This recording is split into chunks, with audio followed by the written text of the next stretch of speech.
नमस्कार, बहुत बहुत स्वागत है आपका। Happy republic day. जी हाँ, भारत के गणतंत्र दिवस की आप सभी को बहुत बहुत शुभकामनाएं। सुबह का वक्त है और इस वक्त आप ये देख रहे हैं मेरे पीछे स्वराज पथ पर आप लोग मौजूद हैं। यहाँ पर कुछ ही देर में, क्योंकि बाहर हम ये कह सकते हैं कि एक एक व्यक्ति, एक एक वो शख्स और एक एक आम युवा से लेकर के बुजुर्ग तक हर एक आदमी आज यहाँ पर आना चाहता है, यहाँ पर बैठना चाहता है, क्योंकि भारत के गणतंत्र का ये है सबसे बड़ा पर्व। देश का 70वां गणतंत्र दिवस पूरा देश मना रहा है और देश के राष्ट्रपति रामनाथ कोविंद आज राजपथ पर तिरंगा फहराएंगे। दक्षिण अफ्रीका के राष्ट्रपति माथामेला सिरिल रामापोसा आज के गणतंत्र समारोह के मुख्य अतिथि हैं। आज के समारोह की शुरुआत होगी अमर जवान ज्योति पर अमर शहीदों को श्रद्धांजलि के साथ, जहां प्रधानमंत्री नरेंद्र मोदी शहीद सैनिकों को श्रद्धांजलि देंगे। इसके बाद राष्ट्रपति का आगमन होगा, जहां उन्हें 21 तोपों की सलामी दी जाएगी। तोपों की सलामी के बाद राष्ट्र ध्वज तिरंगा फहराया जाएगा। गणतंत्र दिवस पर गौरव की गाथा आज दिन भर आप जी न्यूज पर देख सकते हैं। जी न्यूज पर इस खास कवरेज के दौरान हमारे कई मेहमान आपको गणतंत्र से जुड़ी जानकारियां देंगे। साथ ही ब्रिगेडियर चितरंजन सावंत भी हमारे साथ यहीं स्वराज पथ पर इसी खास स्टूडियो में मौजूद रहेंगे। आज की खास कवरेज के लिए हमारे संवाददाता भी दिल्ली के अलग अलग हिस्सों के साथ साथ देश के तमाम जगहों पर, देश की राजधानियों से, देश की मुख्तलिफ जगहों से जुड़ेंगे और पल पल की जानकारी आप लोगों तक पहुंचाएंगे। इस वक्त दो खास मेरे साथ कॉरेस्पॉन्डेंट जुड़ चुके हैं। प्रमोद शर्मा हमारे साथ मौजूद हैं, जो कि हम ये कह सकते हैं कि अभी सुबह फटी भी नहीं थी कि तब से वहां पर मौजूद हैं। लगातार हमें कवरेज दिखा रहे हैं, लगातार हमें रिपोर्ट्स दे रहे हैं। बच्चों का आना शुरू है, स्टूडेंट्स का आना शुरू है, लोग मुख्तलिफ जगहों से पहुंच रहे हैं और इंडिया गेट पर पहुंच जाना चाहते हैं। साथ ही साथ राकेश त्रिवेदी हमारे साथ मुंबई का हम रुख करेंगे और मेरे पीछे तीन खास मेहमान मौजूद हैं, तीन खास जेंटलमैन। अचल मल्होत्रा साहब, बहुत बहुत स्वागत है सर आपका। वेरी गुड मॉर्निंग एंड बहुत बहुत मुबारक हो आपको गणतंत्र दिवस की। बहुत बहुत मुबारक, सबको मुबारक। बिल्कुल, हमारे साथ रविंद्र सचदेव है। रविंद्र, बहुत बहुत स्वागत है आपका, बहुत बहुत मुबारक और गणतंत्र दिवस की शुभकामनाएं आपको। और हमारे साथ मेजर जनरल A.K. सिवाच है। सर, वेरी गुड मॉर्निंग, जय हिंद। थैंक यू, जय हिंद। सबसे पहले प्रमोद का रुख कर लेते हैं। प्रमोद, सुबह के वक्त मुझे तो याद पड़ता है कि दिल्ली की वो जगहें, वो सड़कें जो कि इंडिया गेट को कनेक्ट करती हैं, नई दिल्ली की सड़क, पुरानी दिल्ली से आने वाली वो सड़कें, ITO का रास्ता, लगभग वो चौक हो जाया करते थे तमाम सुरक्षा जगहों को चलते चलते, लेकिन हाथ में छोटे तिरंगे लेकर के और स्टूडेंट्स पहुंचने का सिर्फ एक जज्बा, किसी तरीके से अपनी सीट पहले ऑक्यूपाई कर ली जाए, इंडिया गेट तक पहुंचा जाए। क्या खबर, क्या तस्वीर? देखिए, बिल्कुल हमेशा की तरह वही तस्वीर आज भी देखने को मिल रही है। सुबह 9:50 पर परेड शुरू होगी, लेकिन उससे पहले सुबह करीब 6:30 बजे से ही लोग जो है सड़कों पर निकल गए हैं और पैदल ही जो है वो राजपथ की तरफ जा रहे हैं। तमाम जगहों पर पुलिस ने बैरिकेड कर दिए, कई रास्ते बंद कर दिए हैं, लेकिन लोग जो है जल्दी से जल्दी राजपथ पर पहुंच के अपनी सीट लेना चाहते हैं, क्योंकि काफ़ी ज़्यादा भीड़ हो जाती है। उससे पहले ही लोग चाहते हैं कि वो जल्द से जल्द वहां पहुंच जाएं, अपनी सीट ले लें और उसके बाद वो जब परेड शुरू हो तो उसका लुत्फ़ उठा सकें। सुबह का वक्त है और छोटे बच्चे हैं, बुज़ुर्ग हैं, महिलाएं हैं, वो काफ़ी ग्रुप के तादाद में जो है राजपथ की तरफ जाते हुए दिख रहे हैं। जितनी भी आसपास की सरकारी इमारतें हैं वो रोशनी से जगमगाई हुई है और जितने लोग जा रहे हैं उनके चेहरे पर उत्साह साफ देखा जा सकता है कि आज वो देश की ताकत, देश की संस्कृति को अपनी आंखों से देखेंगे। तो काफ़ी तादाद में लोग लगातार राजपथ की तरफ रुख कर रहे हैं और ट्रैफिक को भी कई जगह डाइवर्ट किया गया है और वो ट्रैफिक पुलिसकर्मी तैनात किए गए हैं ताकि किसी को परेशानी ना हो।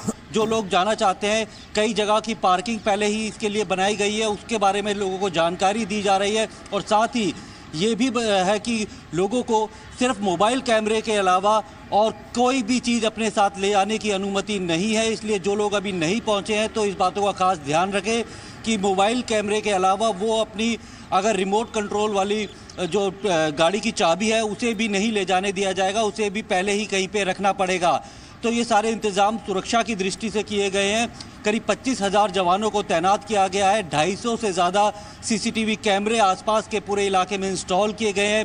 तकनीक का खास तौर पर जो है पुलिस इस बार इस्तेमाल कर रही है। राजपथ से लेकर लाल किले का जो पूरा जो रूट है उस पे चप्पे चप्पे पर नज़र रखी हुई है और जितनी भी ऊंची बिल्डिंग है उस पे स्नाइपर्स बैठे हुए हैं। ड्रोन पे उड़ने पे पूरी तरीके से पाबंदी लगाई हुई है और ट्रैफिक पुलिस कर्मी समेत जो दिल्ली पुलिस के जवान हैं उन्होंने कई जगहों पे बैरिकेटिंग करके करीब 5 लेयर की सुरक्षा है। दिल्ली बॉर्डर से लेकर राजपथ तक आने तक कई ऐसे लेयर है जहां पर सुरक्षा से चेक होने के बाद ही गुजरा जा सकेगा। और उसके अलावा जो लोग हैं, ज़्यादातर लोग इस बात को जानते हैं कि गाड़ियों से जाने में परेशानी होगी, इसलिए पैदल ही जा रहे हैं।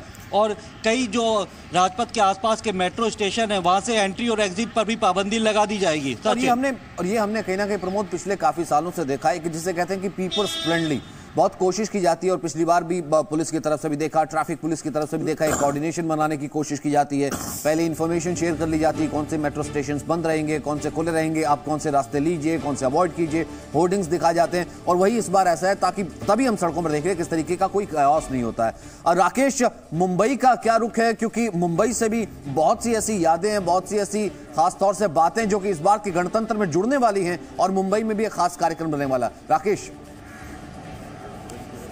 निश्चित तौर पे सचिन, यहाँ पर मैं मुंबई के दादर शिवाजी पार्क के बाहर खड़ा हूँ। यहाँ पर भी जो जोश है वो बिल्कुल हाई है सबका, चाहे वो पार्टिसिपेंट्स हो, चाहे यहाँ पे आने वाले लोग हो या फिर बच्चे जो इसमें शामिल होने जा रहे वो हो। तैयारी अगर आपको मैं दिखाने की कोशिश करूँ तो यहाँ पर जो मैदान है वो सज चुका है। अलग अलग जो पार्टिसिपेंट्स है यहाँ पर, चाहे वो मुंबई पुलिस है, फायर ब्रिगेड है, नेवी है, आर्मी है, एयरफोर्स है, इसके अलावा CRPF, SRPF, right control, quick response team, तमाम जो टीमें हैं उनके सदस्य यहाँ पे पहुंच चुके हैं। दूसरी तरफ मैं आपको झांकियों की यहाँ पे कोशिश करूंगा दिखाने की तस्वीरें। झांकियां जो है वो भी यहाँ पर सच करके तैयार खड़ी हैं, चाहे इसमें कला संस्कृति की हम बात करें, चाहे इसके अंदर मैं आपको जो है स्वच्छता अभियान की बात करूं, या फिर इंदू मिल में जो इस बार खास जो एक झांकी यहाँ पर आकर्षण का केंद्र है वो है कि इंदू मिल में जो बाबा साहेब आम्बेडकर का यहाँ पर जो स्मारक बनाया जाने वाला है वो स्मारक कैसा दिखाई देगा, उसकी भी यहाँ पर झांकियां यहाँ पर तैयार हो चुकी हैं। यहाँ पर मुंबई फायर ब्रिगेड जो है वो खासतौर से शोकेस करने वाला अपने इक्विपमेंट्स को, जो state of the art technology उनके पास है आग से निपटने की। हमने देखा कि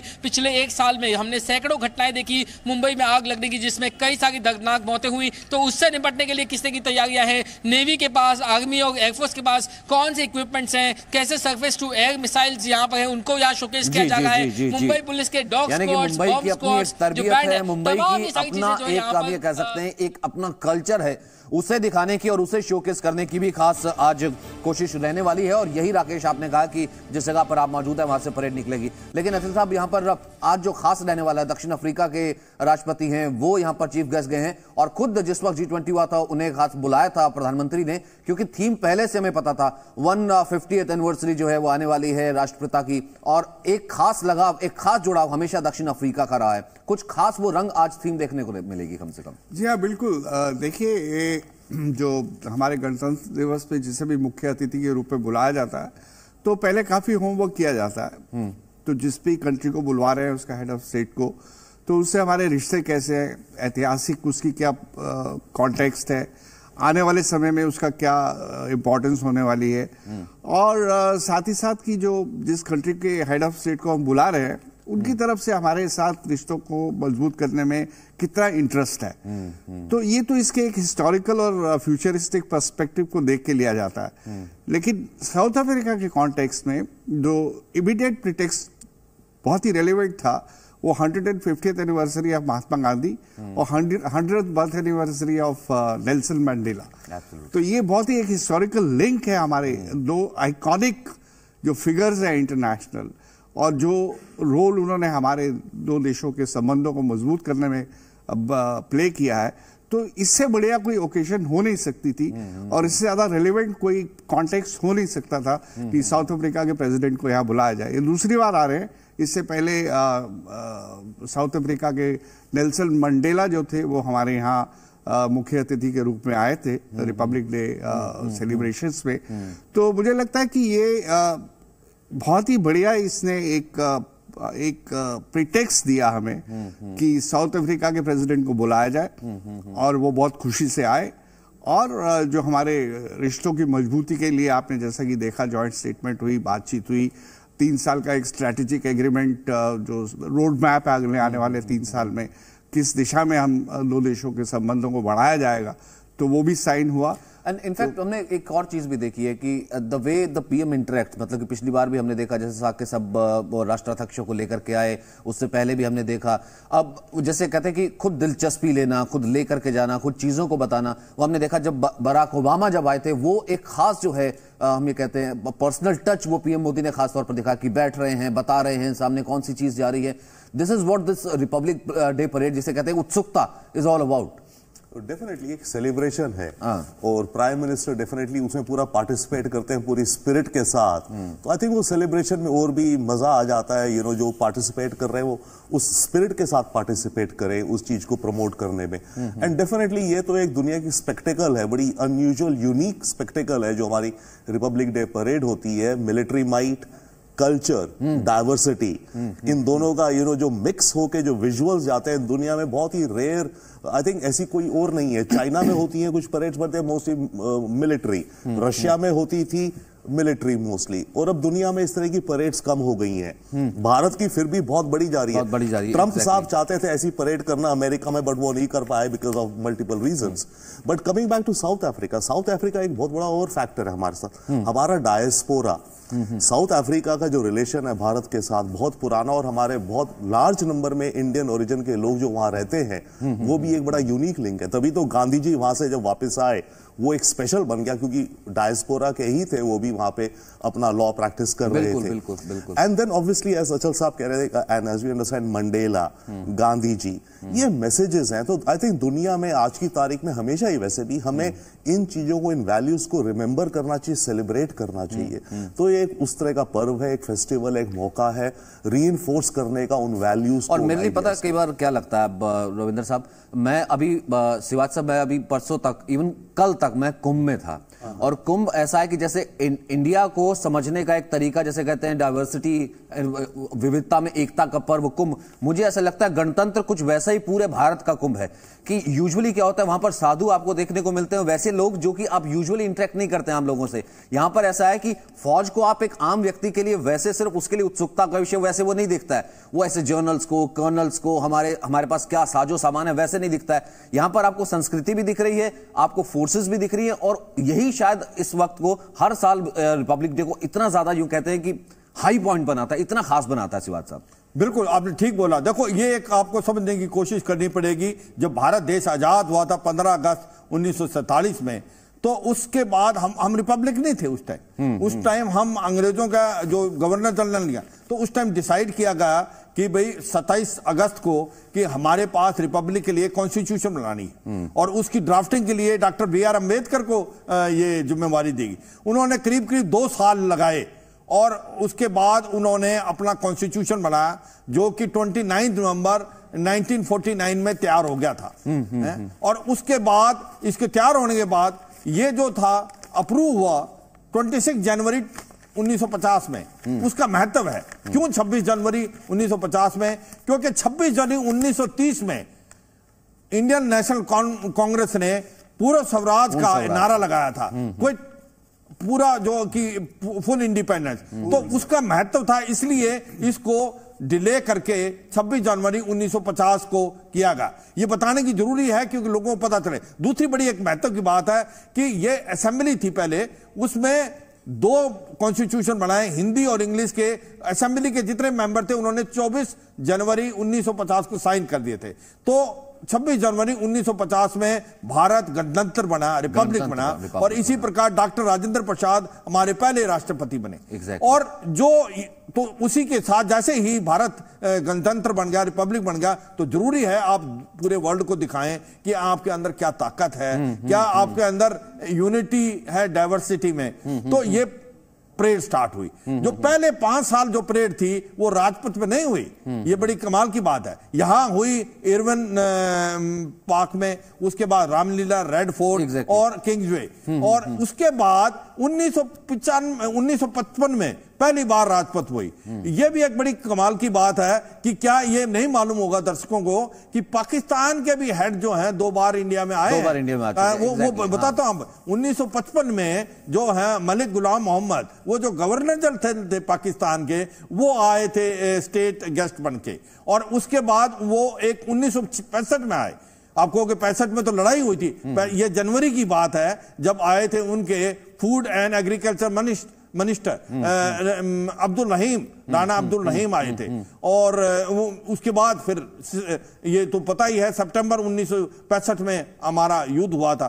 तो एक प्रकार से ये हम बुलाने का तरीका जैसे बता रहे थे कि भाई जो हम इस तरीके से सिलेक्ट करते हैं स्टेट चीफ गेस्ट, हमारे और उनके रिलेशन किस तरीके से हैं, आगे कैसे बढ़ेंगे, और वो बायलैटरल टॉक में होते हैं। आपको देखो एक और बड़ी महत्व की बात है, आपको पता है पिछली बार 10 एशियन के जो 10 कंट्रियां हैं उनके हेड बुलाए गए थे। वो क्योंकि आपको महत्व है act India, act east policy जो है उसके मद्देनजर रखते हुए ये कार्रवाई की गई थी। धीरे धीरे जैसे जैसे वक्त बढ़ता चला जा रहा है, हर किसी का जोश भी बढ़ता चला जा रहा है। इसलिए टीवी स्क्रीन पर आप देख रहे हैं, हमने हैशटैग दिया है, हैशटैग जोश 2019। तो ट्वीट कीजिए, गणतंत्र दिवस की शुभकामनाएं दीजिए, एक दूसरे को इस पर्व की शुभकामनाएं दीजिए, हैशटैग 2019 जोश के साथ। कॉमोडोर जीजे सिंह, गुड मॉर्निंग सर, जय हिंद, बहुत बहुत स्वागत है आपका। Good morning sir. आपकी, क्योंकि हर साल हम ये कहीं ना कहीं बात करते हैं। जी जी जी जी बोलिए सर। सचिन, सबसे पहले मैं आपके दर्शकों को, आप सबको republic day, happy republic day और इस दिन की शुभकामनाएं देना चाहता हूं। Absolutely sir, to you too. और तभी हम आवेश कि आप भी यहां पर होते हैं, क्योंकि रविंद्र भी कह रहे थे, अभी मेजर जनरल साहब भी कह रहे हैं कि हम यहां स्वराज पथ पर मौजूद है, और ऐसा ही लग रहा है कि जैसे वही जोश और उसी तरीके की उमंग आ रही है जैसे बचपन में हम इंतजार किया करते थे टेलीविजन सेट्स के आगे, या फिर कहीं अगर कोई डिस्टिंक्टिव मेमोरी मौका मिले कि काश यार वहां पर मौजूद होते, उस परेड को अपनी आंखों से देख सकते।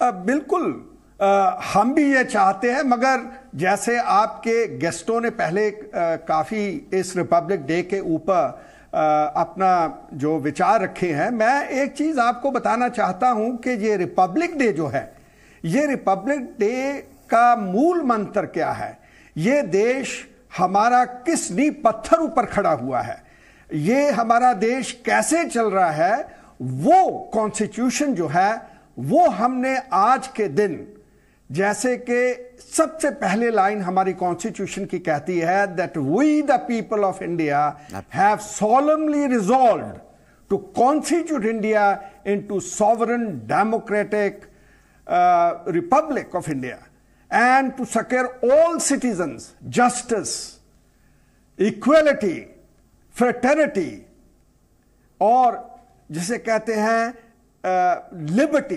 ये जो चीजें हैं, ये हमारे देश को जो पूर्व से पश्चिम, उत्तर से दक्षिण में पहले ब्रिटिश राज के टाइम 550 से ऊपर छोटे छोटे राज्यों में था। आप देखिए 100 राष्ट्र तो सिर्फ हमारे वेस्ट की तरफ ही थे।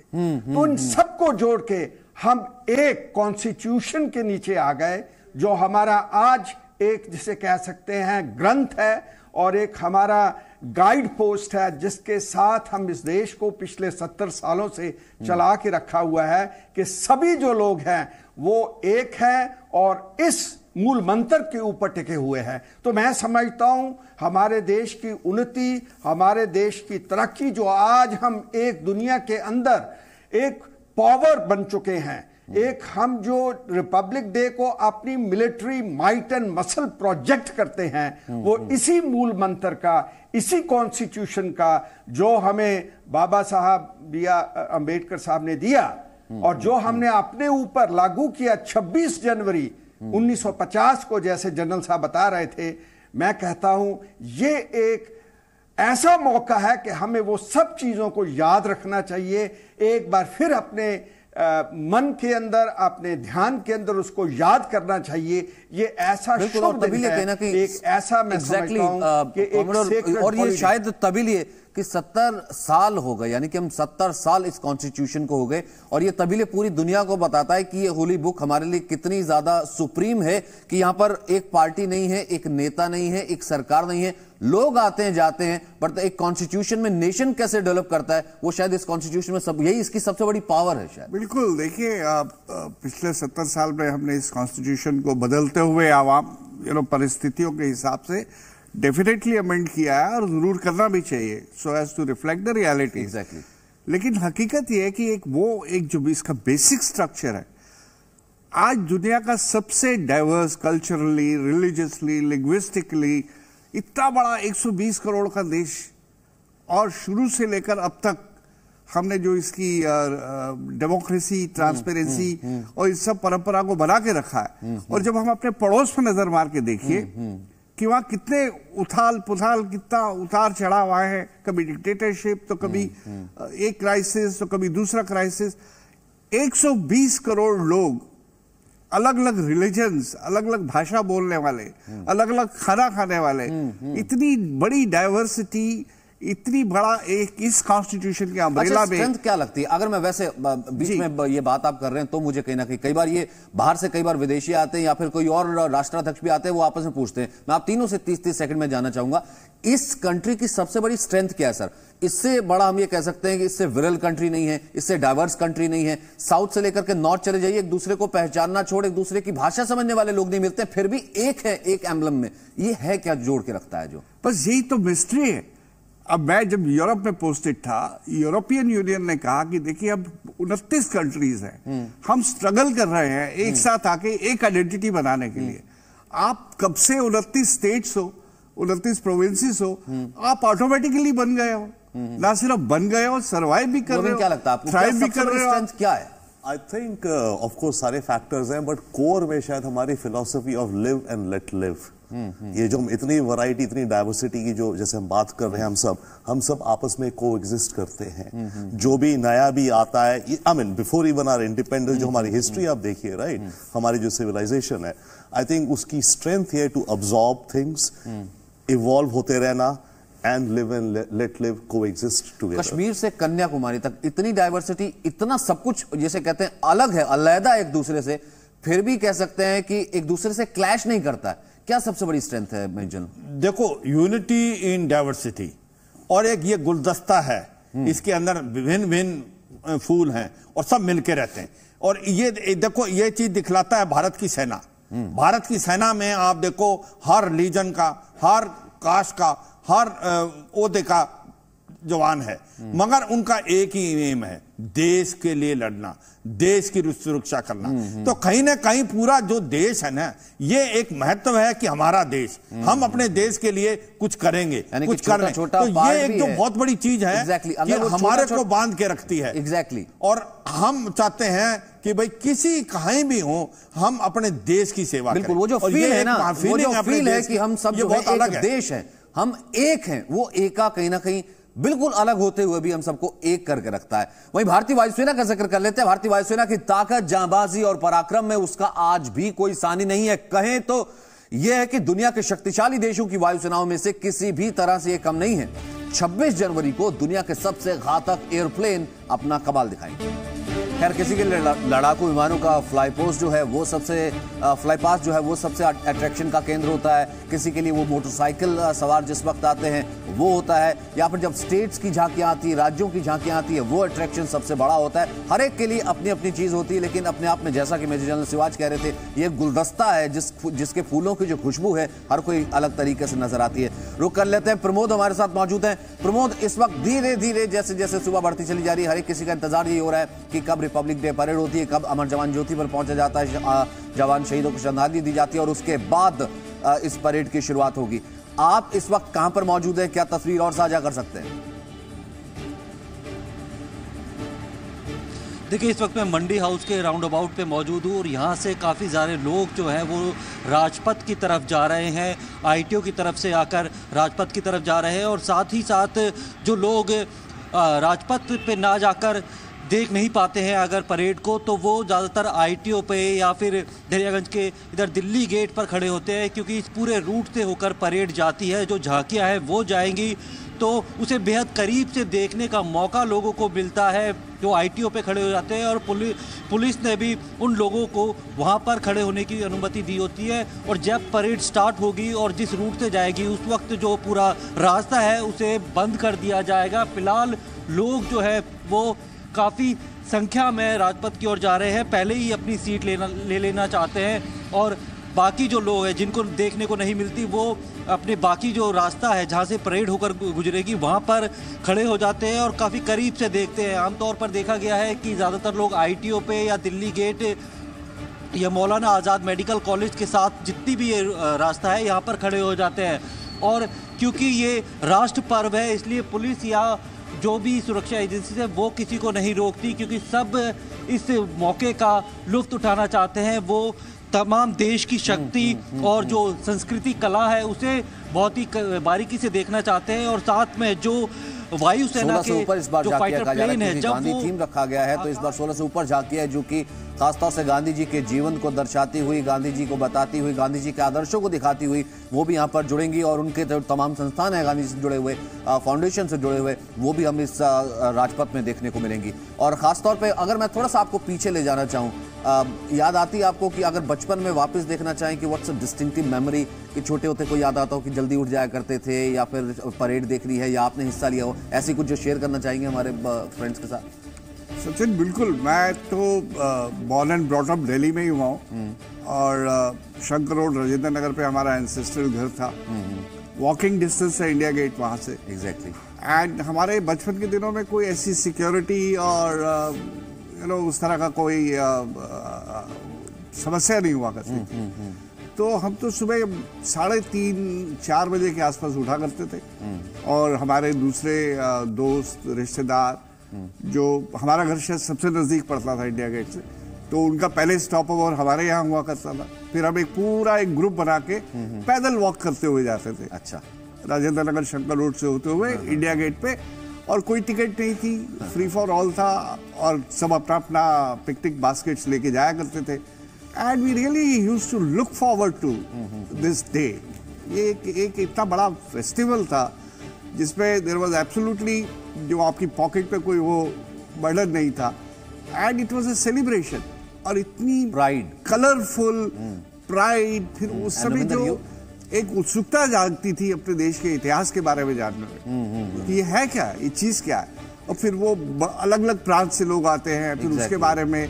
और ये अपनी CPWD की तो जो झांकी थी वो हमेशा हॉर्टिकल्चर की हमेशा ही बहुत ही खूबसूरत फूलों से सजाई जाती थी। Absolutely yes. I mean memories की कहें तो मेरे ग्रैंडफादर आर्मी में थे, मेरे फादर भी डिफेंस में थे। तो अब मुझे जो याद है बचपन का, टीवी तो उस समय होता ही नहीं थे, तो हमारा जो डिफेंस क्लब था जहाँ हम रहते थे, वहाँ पे क्लब था, वहाँ एक ब्लैक एंड व्हाइट टीवी था।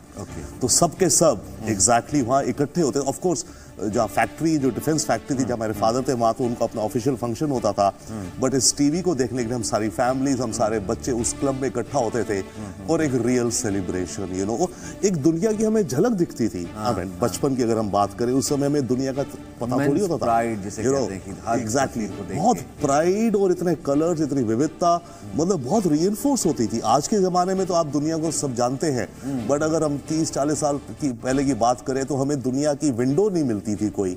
और ऐसी विंडो मिलना जहां पर हम अपने देश की military might, pride, culture, flowers, सारा कुछ जो है एक ही साथ आपको मिलना, एक बहुत ही यूनिक और रेयर ओकेजन होता था।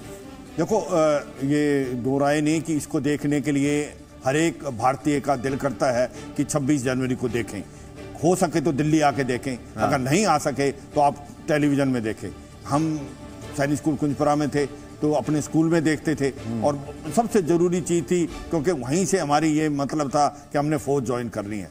एक फौज तो हमारा जुनून है, तो जो जुनून है तो इसलिए फौजी चीज देखना कि भाई भारत के अंदर कौन कौन से हथियार हैं, कि अभी हमारे पास कौन से टैंक आ गए हैं, क्या आधुनिक अपने पास अभी हेलीकॉप्टर आ गए हैं, नेवी में क्या क्या आ गया है, एयरफोर्स में क्या क्या आ गया। और फिर हम नेशनल डिफेंस एकेडमी में गए और फिर उसके बाद IMA से पास आउट हुआ, तो फिर फौज के साथ कनेक्शन है तो फिर ज्यादा हो जाता है। अभी दो बड़ी बातें हैं, जैसे इस बार है, अब आप देखना चाहते हो कि भारत ने कुछ आधुनिक हथियारों को इस बार डाला है, जो दिखा रहे हैं पहली बार।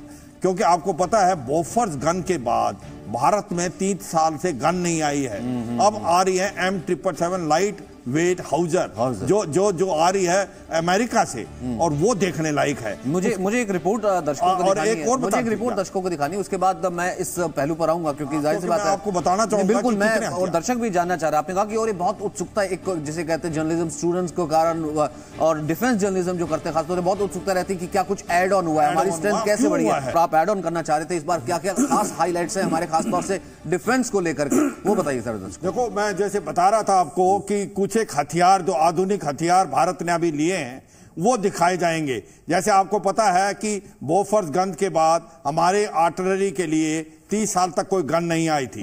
इस बार M777 अल्ट्रा लाइट हाउजर, जो कि 145 हम ले रहे हैं अमेरिका से, और ये एक ऐसी गन है कि जो 30 किलोमीटर वार करती है, और इसको आप ना कहीं भी ले जा सकते हो। स्पेशली आप नदर्न बॉर्डर में चाइना के अगेंस्ट इसको हेलीकॉप्टर से भी ले जा सकते हो, एयरक्राफ्ट से भी ले जा सकते हो, और इसको टो करके भी ले जा सकते हो। तो ये एक गेम चेंजर है, ये एक बहुत पावरफुल चीज है। ये हमको मिले हैं, हमने अमेरिका से लिया है, और इसको अब इंडिया में बनेगा। महिंद्रा डिफेंस के साथ कोलैबोरेशन होके आने वाले समय में मेक इन इंडिया बनेगा। उसके बाद है K9 वज्रा।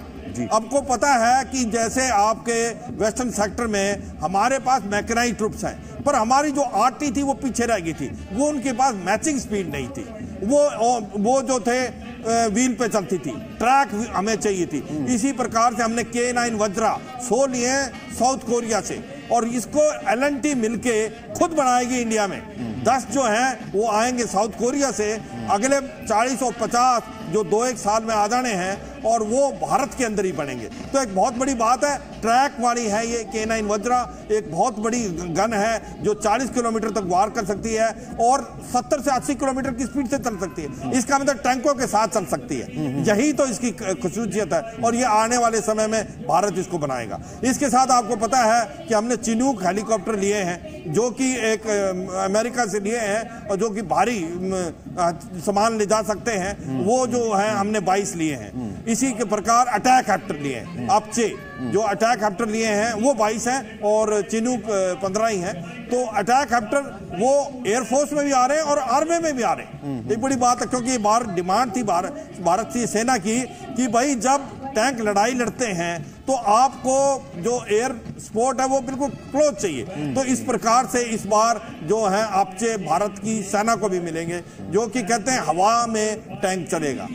तो बहुत एक अच्छी बात है। तो ये गेम चेंजर हैं, ये काफी कुछ होने वाले हैं। इसके साथ तो बाकी जो हथियार हैं वो तो पुराने हैं, आपके T90 जो मेन बैटल टैंक है वो है, क्योंकि अभी आपका अर्जुन मार्क 2 जो है वो भी दिखाया जाएगा, और T90 आपका मेन बैटल टैंक उसको भी दिखाया। तो एक बड़ी बहुत बहुत स्वागत है आपका। Good morning, happy republic day. Good morning sir, happy republic day. और एक चीज आती है जो कि इन्होंने डिफेंस प्रोक्यूरमेंट की बात की, और जो डिफेंस हम ये कहते हैं स्ट्रेंथ की बात की, एक चीज और आज के दिन ये बतानी इसलिए भी जरूरी हो जाती है कि डिफेंस फोर्सेस को कितनी जरूरत होती है, कहां वो फोर्स होती थी, अब कहां विजर आ रही है। एटलीस्ट पॉलिटिक्स को, पॉलिटिशियंस को और इन डील्स को कम से कम इस चीज से दूर रहना चाहिए, ताकि क्योंकि ये लोग हैं कहीं ना कहीं तब हम हैं। ये चीज आज इस डे और इस जगह से बतानी तो इसलिए बहुत जरूरी हो जाती है। जी बिल्कुल, आपने बिल्कुल ठीक कहा। जो एक तो हमारे पास जो रिक्वायरमेंट्स है उसको हम मीट नहीं कर पा रहे थे। एग्जैक्टली जैसे बताया, जो कितना 1990 में बोफोर्स आई थी यहाँ पर, परंतु उसके बाद देखिए 20 साल से ऊपर हो गए हैं जो कोई गन उसको रिप्लेस करने के लिए नहीं आई है। 30 साल होने को है। जी बिल्कुल। और दूसरा इसमें एक और चीज है, जो ये सभी जो प्रोजेक्ट्स हैं, सभी जो इंपोर्ट्स हो रहे हैं, इनको under the initiative of make in India उसमें किया जा रहा है। तो अगर हम चाहते हैं जो अगर यहाँ पर एम्प्लॉयमेंट हो, जॉब ग्रोथ हो, टेक्नोलॉजी ट्रांसफर हो, कैपिटल इन्वेस्टमेंट हो, तो उस सब में भी इसका बहुत ही योगदान रहेगा। और मेरे विचार से डिफेंस एक ऐसा सेक्टर है जो और सेक्टर्स में अभी मेक इन इंडिया इतना ज्यादा कारगर नहीं साबित हुआ हो, पर डिफेंस के और थोड़ा न्यूक्लियर एनर्जी के उन दोनों सेक्टर्स में मेक इन इंडिया में काफी हमने प्रगति की है, और आगे चलते हुए मेरे विचार से इसका बहुत ही अच्छा हमको नतीजा मिलने वाला है। हम देखेंगे। हमारे पार्टनर फ्रांस हो, फ्रांस के साथ जिस तरीके से डील हुई है, उसके अलावा जो है अमेरिका के साथ जिस तरीके से टेक्नोलॉजी प्रोक्यूरमेंट चल रहा है, तो आपको लग रहा है कि on the coming ways ahead, ना केवल अभी तक तो ये होता था कि हम सिर्फ और सिर्फ अपनी रक्षा के लिए हथियार ले रहे हैं, अब हम एक हथियारों में जिसे कहते हैं एक बाजार के तौर पर भी सामने आना, ये एक बहुत इंपॉर्टेंट पॉइंट होने जा रहा है। डेफिनेटली यस, हम अपनी जरूरत के लिए प्लस हम एक्सपोर्ट करने के लिए और एज अ राइजिंग कंट्री ये हमें रोल अदा करना पड़ेगा, करना चाहिए कि जब आप अपने आर्म्स एक्सपोर्ट्स करते हैं दूसरे देशों से तो आपके स्ट्रेटेजिक रिलेशंस ज्यादा डीपर हो जाते हैं। पर मैं एक ही और बात कहना चाहूंगा डिफेंस टेक्नोलॉजी को लेकर। देखिए, जब डिफेंस टेक्नोलॉजी में मेक इन इंडिया जो हम करते हैं उसका रिजल्ट केवल हमारी डिफेंस फोर्सेस की पावर बढ़ने का नहीं होता, उस टेक्नोलॉजी का फायदा हमें बाकी सारी इंडस्ट्रीज में मिलता है। जब आपकी टेक्नोलॉजी बढ़ती है, आपकी मेटलर्जी, इलेक्ट्रॉनिक्स, ये सारे मल्टीपल एप्लीकेशंस होते हैं। बिल्कुल। अमेरिका की आज की तारीख में जो एडवांसमेंट है, टेक्नोलॉजी लीडरशिप है, कहां से शुरू हुई? Major investment in defence. आपका जो इंटरनेट निकल के आया आज की तारीख में, ये defence DARPA, defence agency for जो अमेरिकन एजेंसी है ऑन रिसर्च थी, उसके फंडिंग से निकल करके इंटरनेट टेक्नोलॉजीज आई। तो टेक्नोलॉजीज का जो स्प्रेड होता है देश में, जो एक तरह का मिलिट्री इंडस्ट्रियल कॉम्प्लेक्स बनना चाहिए, ये बहुत समय से हमारे देश में हम स्लो जा रहे थे इस पे, बट अभी एक्सेलरेट हो रहा है और इसको और तेजी पकड़नी चाहिए।